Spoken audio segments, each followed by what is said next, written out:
Hi, I'm Paul Heney, Editorial Director for Design World, and joining me here today is Lisa Eitel, our Senior Editor, Lee Teschler, our Executive Editor, and Steve Meyer, our Contributing Editor.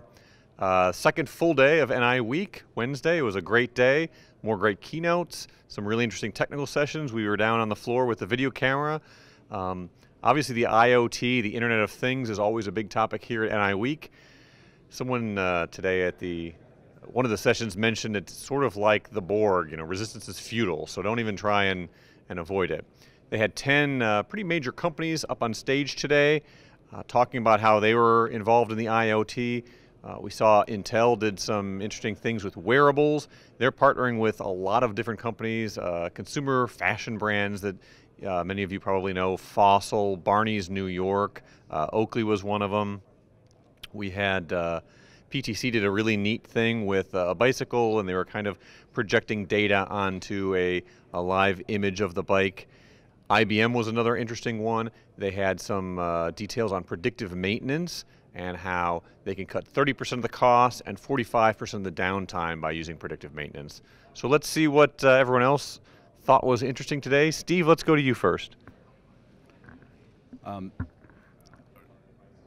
National Instruments had a number of applications of their robot operating software that is a general platform that works with LabVIEW.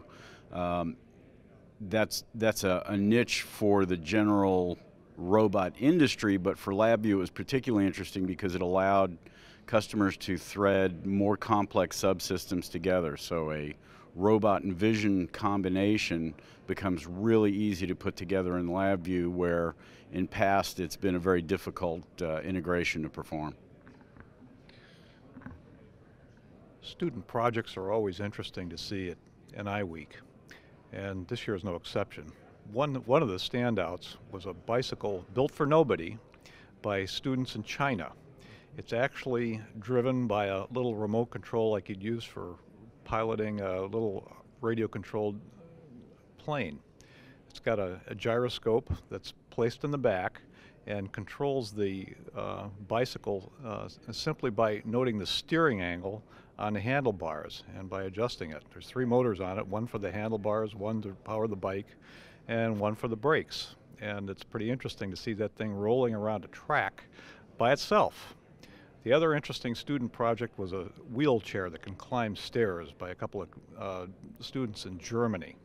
The most interesting aspect of that is they designed this thing for one of their colleagues, and they balanced it for his weight, so he can actually control it by shifting his weight forward and backward, and climbs the stairs by kind of lowering a track and going up backwards.